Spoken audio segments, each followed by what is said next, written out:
Mari Bungkau Abi Just Three, Shan, Chairman of the People's Committee, Mr. Tu, Deputy Minister of Industry and Finance, Mr. Chung, Deputy Minister of Transport. Ladies and gentlemen, good morning. I remember way back in the 1960s when Singapore became independent, we had many consultants who advised us what to do, what sort of industry to develop.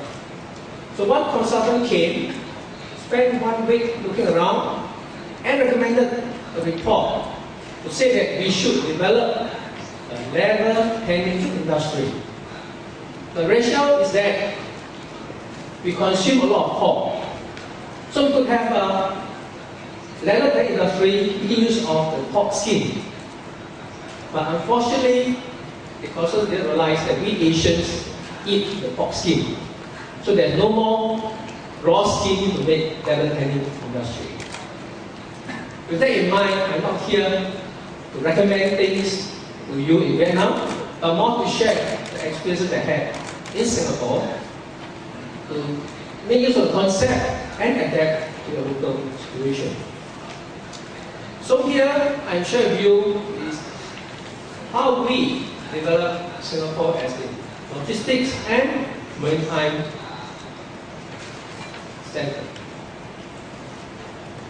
Now, this is called CQ, the 3 C's. Now, in Singapore, we used to have a joke among the young professionals. We call it the 4 C's. First, you must look for a career.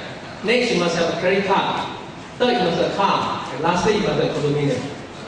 But here, my 3 C's refers to 3 things. Basically, we talk about commitment. We talk about commitment in terms of the policy makers, both in the government and the private sectors. We talk about capacity. This is what we call the hardware part, the infrastructure, the facilities. And lastly, the capability, or we call it the software, as the human and power development. But as I mentioned earlier, now in any policies that we talk about, one of the main players is the government, because the government sets the tone and direction of the policy, and just like we clap our hands, we need 2 hands to clap. We need the private sector to go along with the government policies. Now the role of the government, one area is the economic focus. What is the direction of the country? Which are the industries that you want to attract? In a similar context, we have gone through various stages in the development. In the early years, in the 1960s, when we developed our Jurong Industrial Estate, our main concern was to encourage industry to give employment to people. Now, as time goes by, our cost goes up, so we become not economical. And also, in the process, all the labor-intensive industries will slowly be phased out.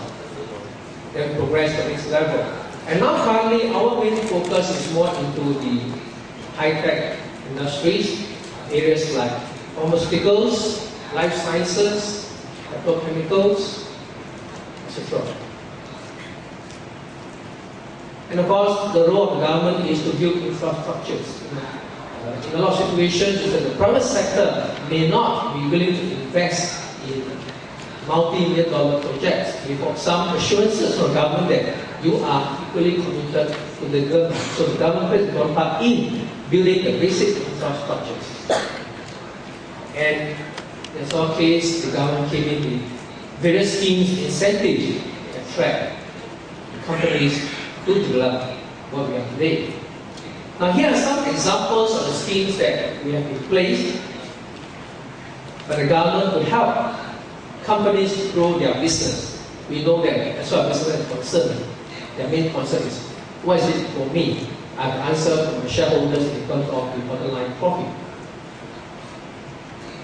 Now these are some of the schemes which I'll explain a bit more later on. We have the Approved International Shipping Enterprise, AIS for short. We have the Approved Shipping and Logistics, ASL. Now one thing about in Singapore is that we are so used to using 3-letter words.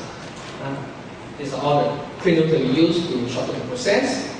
We also have the Maritime Finance Incentive and the Maritime Plaza Fund, shipbroking and port freight agreement trading. Okay, what is this AIS? Now basically, our aim of the AIS scheme is to attract international ship owning and ship operating companies to establish their operations in Singapore. And of course, the benefits that we give to these companies are tax exemption for 10 years on their qualifying shipping income. Incidentally, for shipping lines, shipping incomes are actually at this moment almost tax-free.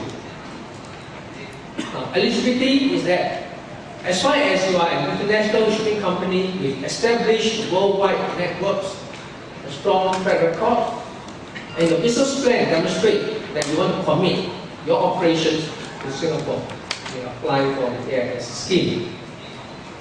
Next, we have approach shipping and logistics. Now, this will cater to not the ship owners, but catering to companies that provide freight and logistics services. So these are the freight and logistics services. Same thing, the benefits are concession tax rate, initially for 5 years, and you can renew for another further 5 years, subject to certain terms and conditions. Basically, remember, this is not ship owners, these are applicable to ship managers, ship agencies, that means people who would set up offices in Singapore to manage ships, to be agent for principals, international logistics operators, and freight forwarders. Same condition, you must have a track record of good business plan, commitment to use Singapore as the base for your logistics and freight management activities. Next, we have the Maritime Finance Incentive. This is where we talk about the financing angle. So we want to encourage companies to use Singapore as a capital and funding base to finance their maritime vessels and sea containers. For example, at shipping line, you need to buy ships, you need to buy containers. Now, you need to get finance. So we are trying to attract such companies to locate their operations in Singapore so that they can in turn finance shipping companies in their expansion plans.